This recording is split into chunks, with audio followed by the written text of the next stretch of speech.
Assalamualaikum warahmatullahi wabarakatuh. Perkenalkan, nama saya Dani Wahyu Armanda, NIM 183132225, Prodi Perdagangan Internasional. Saya akan mempresentasikan pertemuan 2, 3, dan 4. Pertemuan kedua membahas tentang pengertian perdagangan internasional. Perdagangan internasional secara umum, perdagangan internasional dapat diartikan sebagai sebuah kegiatan jual beli yang dilakukan dua pihak yang berbeda negara. Sistem ini melibatkan antar negara, pihak individu, dan perusahaan yang melakukan perdagangan dengan pihak dari negara lain. Setiap negara, badan, perusahaan swasta, maupun perorangan yang terlibat dalam perdagangan internasional harus benar-benar mengerti dan paham dengan manajemen pemasaran internasional dan target pasarnya. Tujuan yang paling utama adalah untuk memenuhi kebutuhan di suatu negara yang tidak tersedia di negara tersebut, namun kebutuhannya terdapat di negara lain. Sebagai contoh, negara Indonesia membutuhkan produksi mesin, namun produksi tersebut hanya tersedia di Jepang. Maka Indonesia dan Jepang bisa melakukan perdagangan internasional. Hal ini terjadi atas dasar kebutuhan oleh kedua belah pihak yang melakukan perdagangan yang akan sama-sama mendapatkan keuntungan. Negara yang menjadi penyedia barang akan mendapat untung dari barang yang dijual, sedangkan negara yang membeli akan terpenuhi kebutuhannya. Tujuan perdagangan internasional selain untuk kebutuhan suatu negara yang tidak ada di negaranya, perdagangan internasional memiliki beberapa tujuan lain, seperti yang pertama, memperluas pasar atau wilayah perdagangan dan meningkatkan produksi. Yang kedua, meningkatkan devisa negara melalui kegiatan ekspor produk ke negara lain. Yang ketiga, meningkatkan pertumbuhan sektor ekonomi, menstabiliskan harga barang, dan menyerap banyak tenaga kerja. Yang keempat, melakukan transfer teknologi modern untuk membantu meningkatkan efisiensi dalam proses produksi. Yang kelima, mendorong terbentuknya sumber daya manusia yang semakin mahir, terampil, dan unggul untuk mengikuti perkembangan teknologi. Manfaat perdagangan internasional. Kegiatan ini biasanya memberikan beberapa manfaat dan keuntungan bagi masing-masing negara yang saling terlibat. Berikut ini beberapa manfaatnya. Yang pertama, mempererat hubungan antar negara baik secara bilateral maupun multilateral. Yang kedua, kemungkinan beberapa negara akan saling membantu seperti mempercepat proses pembangunan. Yang ketiga, investor asing dapat menginvestasikan modalnya ke beberapa proyek pemerintah maupun swasta di negara lain yang potensial dan strategis, sehingga negara tersebut mendapatkan devisa. Yang keempat, meningkatkan kesejahteraan bagi suatu negara melalui pendapatan nasional. Yang kelima, mempermudah kehidupan masyarakat dalam memperoleh barang yang tidak bisa diproduksi oleh negeri sendiri.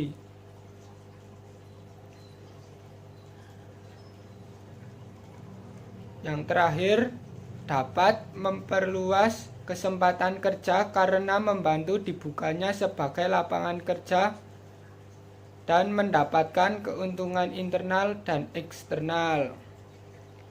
Perdagangan internasional mendorong sebuah kebebasan dalam tindakan ekonomi, sehingga dapat menjadi sebuah peluang untuk menambah kekayaan negara. Selain itu, kebebasan ekonomi mampu mendorong semua produsen untuk meningkatkan kualitas barang agar dapat bersaing di pasar internasional atau global. Meskipun setiap negara memiliki aturan perdagangan yang berbeda, namun dengan adanya kebebasan ekonomi membuat interaksi antar negara semakin mudah. Perbedaan kekayaan sumber daya alam pada masing-masing negara cukup berbeda, sehingga menuntut sebuah negara harus melakukan interaksi dengan negara lain untuk memenuhi kebutuhan negaranya. Setiap pembisnis saat ini tentu sangat ingin terjun dan berhubungan dengan pemasaran baik lokal maupun dalam ranah nasional sampai internasional. Untuk mencapai target internasional, kita harus menguasai manajemen perdagangan internasional dan hal-hal yang terkait dengan pemasaran luar negeri.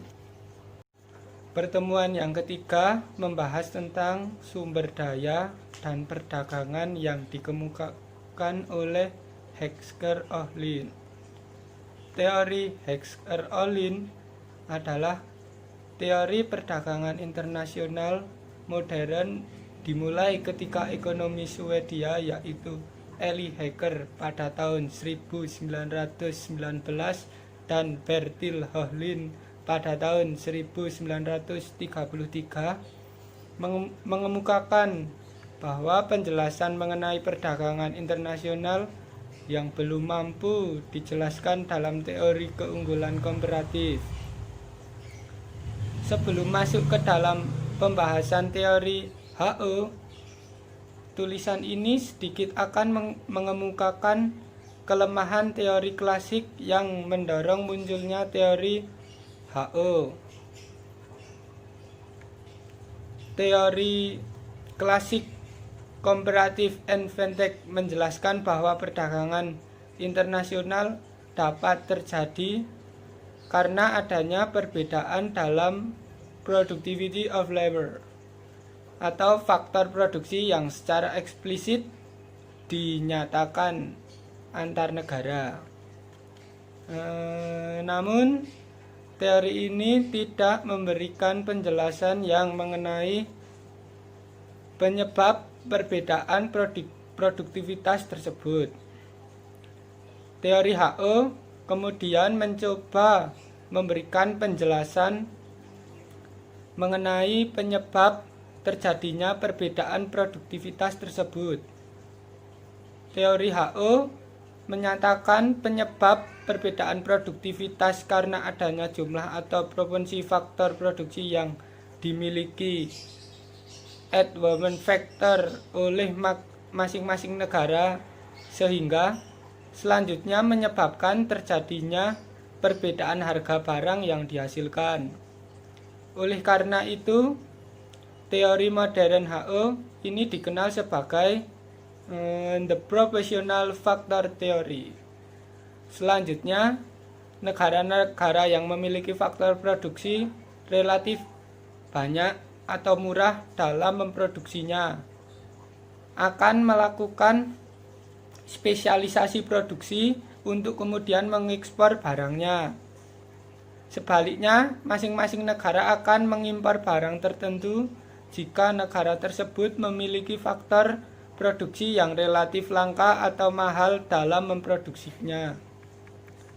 Teori Hexer-Ohlin memprediksi bahwa negara-negara yang akan mengekspor barang secara intensif menggunakan faktor berlimpah secara lokal sambil mengimpor barang secara intensif menggunakan faktor-faktor lokal yang langka.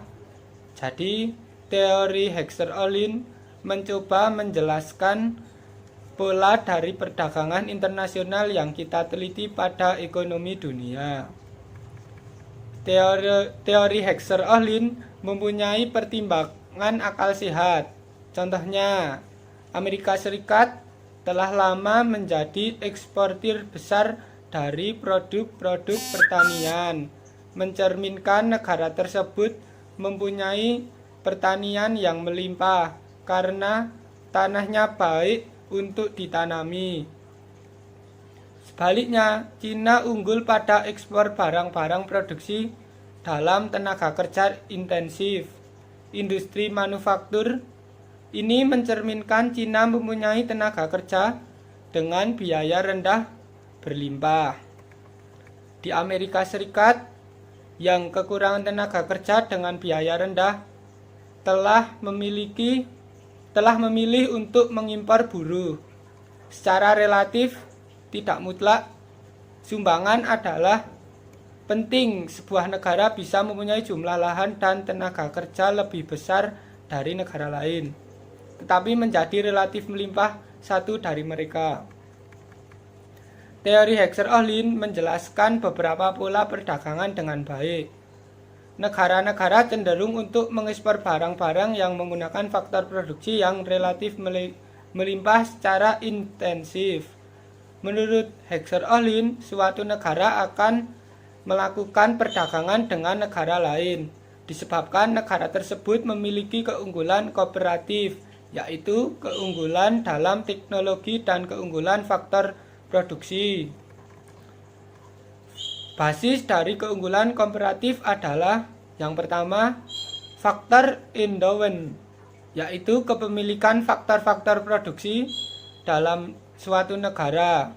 Yang kedua, faktor intensity, yaitu teknologi yang digunakan dalam proses produksi, apakah labor intensity atau capital intensity. Teori modern Hexer-Ohlin atau teori HO menggunakan dua kurva. Pertama adalah kurva Insoukus, yaitu kurva yang menggambarkan total biaya produksi yang sama, dan kurva Insouquat, yaitu kurva yang menggambarkan total kuantitas produk yang sama.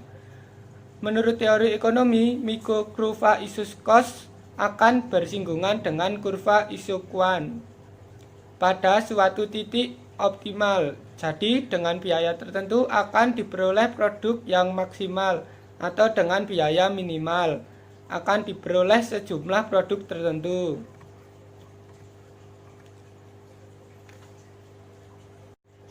Pertemuan keempat membahas tentang skala ekonomi atau economy of scale.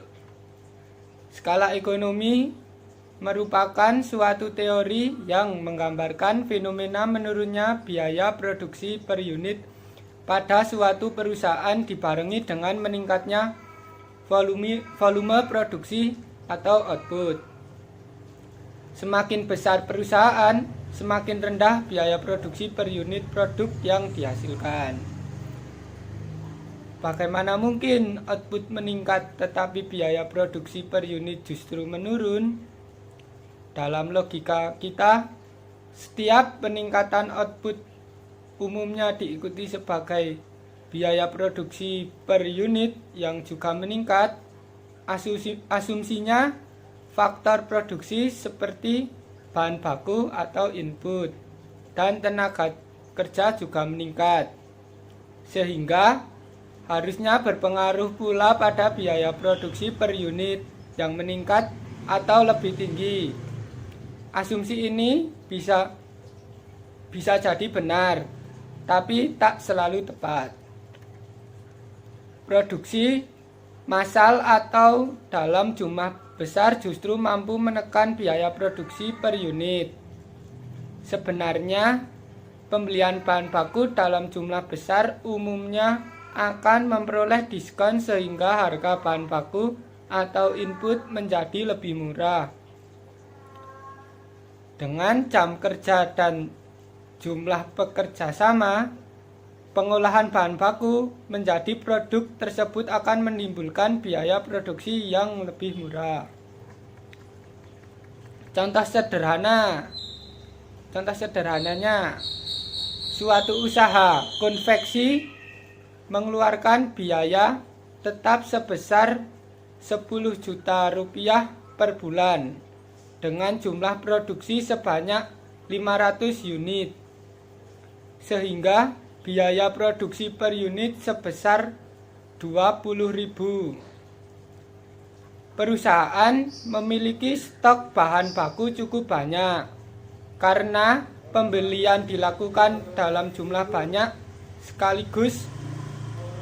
Jika perusahaan mampu memotivasi karyawan sehingga terpacu untuk meningkatkan produktivitasnya, dalam sebulan perusahaan bisa menghasilkan sebanyak 600 unit, maka biaya produksi per unitnya akan lebih rendah menjadi 16.000 rupiah.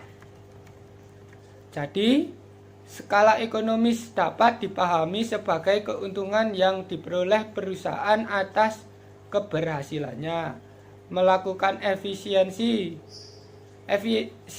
perusahaan. Ini umumnya dipengaruhi oleh ukuran atau skala perusahaan. Perusahaan berskala besar cenderung lebih efisien dibandingkan dengan perusahaan yang berskala kecil. Jenis-jenis skala ekonomis. Skala ekonomis dapat dibedakan menjadi dua jenis, yakni internal dan eksternal. Skala ekonomis internal yakni keuntungan efisiensi yang diperoleh faktor-faktor yang berasal dalam lingkungan perusahaan. Sementara skala ekonomis eksternal merupakan keuntungan efisiensi yang didapatkan dari faktor-faktor dari luar perusahaan. Jenis yang pertama yaitu skala ekonomis internal. Merupakan suatu perusahaan dikatakan berhasil mencapai skala produksi ekonomis internal apabila mengurangi biaya dan meningkatkan volume produksi. Yang kedua, kemampuan teknis melakukan efisiensi proses produksi. Perusahaan-perusahaan manufaktur cenderung memiliki peralatan khusus dengan teknologi canggih dalam menjalankan proses produksinya. Yang ketiga, kekuatan monosponsi perusahaan. Ketika perusahaan membeli bahan baku lebih banyak, maka perusahaan dapat melakukan negosiasi harga yang lebih rendah dibandingkan dengan pesaing. Yang terakhir, kemampuan manajerial. Perusahaan dapat memperkerjakan atau menyewa tenaga ahli untuk mengelola cabang perusahaan daerah tertentu. 2. Skala ekonomis eksternal. Suatu perusahaan dapat memperoleh keuntungan efisiensi memanfaatkan faktor dari luar perusahaan. Seiring dengan berkembangnya lingkup industri, maka akan disertai dengan pembangunan infrastruktur dan jaringan transportasi yang lebih baik. Skala ekonomis dinilai mampu memberikan dampak positif dan keuntungan bagi perusahaan skala besar. Semakin besar ukurannya, perusahaan akan melakukan produksi massal sehingga biaya produksi per unit produk yang dikeluarkan cenderung lebih rendah. Namun, tak menutup kemungkinan perusahaan berskala besar pun tak berhasil mencapai keuntungan efisiensi skala ekonomis apabila gagal merumuskan dan mengimplementasikan kebijakan manajerial, sehingga operasional perusahaan menjadi tidak efisien. Hal ini dikenal dengan istilah skala disekonomis yang merupakan kebalikan dari skala ekonomis. Terima kasih presentasi dari saya. Mohon maaf bila ada tutur kata yang salah. Wassalamualaikum warahmatullahi wabarakatuh.